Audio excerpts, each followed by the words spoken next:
Pensez-vous que la banque est un gigantesque coffre-fort qui garde votre argent? Cette erreur vous appauvrit chaque jour, car en réalité, la banque fait du commerce avec de l'argent qui n'existe pas vraiment.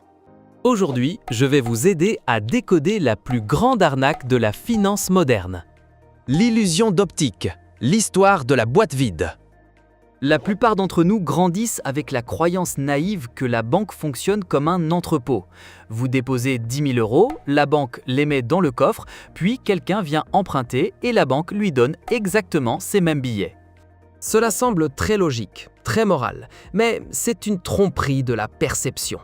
La vérité est que lorsqu'une banque accorde un prêt, elle ne prend pas l'argent de Madame Dubois pour le donner à Monsieur Leclerc. Elle tape simplement une séquence de chiffres sur un ordinateur et crée une quantité de nouvelles monnaies à partir de rien. Il n'y a pas de machine à imprimer l'argent qui tourne à plein régime, pas de fourgon blindé, juste des chiffres qui dansent sur l'écran. Beaucoup de gens se sentent indignés, considérant cela comme une fraude à grande échelle. Pourquoi sont-ils autorisés à prêter de l'argent qu'ils ne possèdent pas réellement ? C'est le fondement même du système de réserve fractionnaire qui régit le monde entier. Si vous ne comprenez pas cela, vous vous demanderez toujours pourquoi vous travaillez si dur alors que votre argent perd de sa valeur. 2. Le mécanisme de fonctionnement. Capital et liquidité. Permettez-moi de vous raconter l'histoire de Julien qui ouvre un comptoir de prêt. Julien possède 10 € d'économies accumulées durant toute sa vie, que l'on appelle fonds propres. Il prête 100 € à Marc rien qu'avec un bout de papier de reconnaissance de dette, alors qu'il n'a que 10 € en poche. Vous allez demander, et si Marc part dépenser ses 100 €, où Julien trouvera-t-il l'argent réel pour rembourser ? C'est le moment de bien distinguer deux notions que beaucoup de gens, y compris les professionnels de la finance, confondent souvent, le capital et la liquidité. Le capital est comme un bouclier, utilisé pour compenser si les emprunteurs font défaut. Quant à la liquidité, c'est comme le fluide d'eau dans un tuyau. C'est l'argent réel disponible pour payer quand les clients veulent retirer leurs fonds. Les banques créent de la monnaie de prêt, créent des dépôts, mais elles ont toujours besoin d'une certaine quantité de cash, réserve, pour gérer les transferts vers d'autres banques. Si la banque prête de manière trop imprudente et épuise son argent liquide de réserve, elle fera face à une crise de liquidité. À ce moment-là, si tous les déposants se précipitent pour retirer leur argent simultanément, le phénomène de panique bancaire, bank run, se produira. C'est la raison pour laquelle les banques ne peuvent pas imprimer de l'argent à l'infini, comme on le dit. Elles sont limitées par le montant des réserves et par les règles du jeu du système. Mais fondamentalement, elles continuent de faire des affaires basées sur la différence entre les chiffres virtuels et l'argent réel.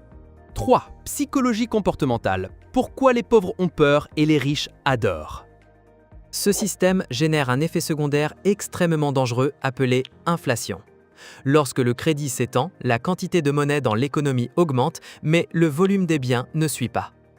Résultat, les prix flambent et ceux qui conservent des liquidités, comme nos parents et grands-parents nous l'ont appris, sont les plus pénalisés.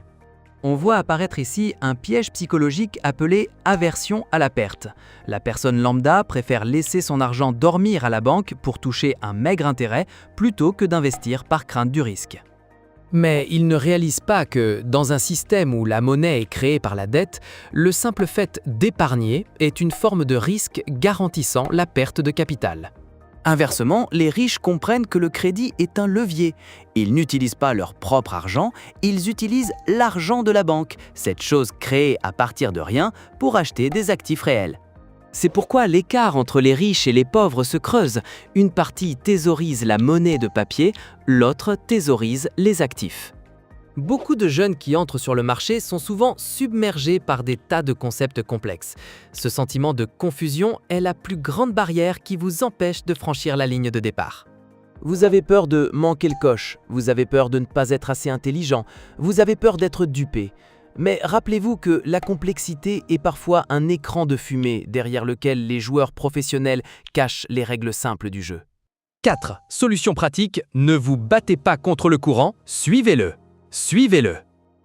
Au lieu de rester assis à vous plaindre que ce système est injuste ou frauduleux, apprenez à l'utiliser.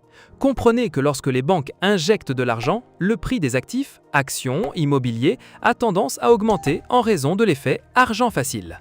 Ne laissez pas la peur ou l'illusion de votre propre génie vous pousser à tout miser sur des jeux de hasard. Commencez simplement passer progressivement de détenteur de liquidités à détenteur d'actifs. Ce système encourage l'emprunt pour la production, les affaires et l'investissement, et non le fait d'enterrer son argent sous son matelas. Cependant, n'abusez pas de l'effet de levier si vous n'avez pas de connaissances, car lorsque la liquidité s'épuise, vous vous effondrerez comme une mauvaise banque. Regardez les grandes entreprises, elles maintiennent toujours juste assez de liquidités pour fonctionner, la trésorerie, et le reste, elles le concentrent dans des actifs générateurs de revenus. C'est la mentalité de la gestion financière personnelle de haut niveau, équilibrer la sécurité et le rythme de croissance. Ne vous laissez pas intimider par les termes pompeux. L'essence n'est que le flux de l'argent passant d'où il est patient à où il est rentable. 5. Conclusion courte, mémorable et simple à comprendre. En résumé, les banques créent de l'argent et cela change la donne pour toute l'économie.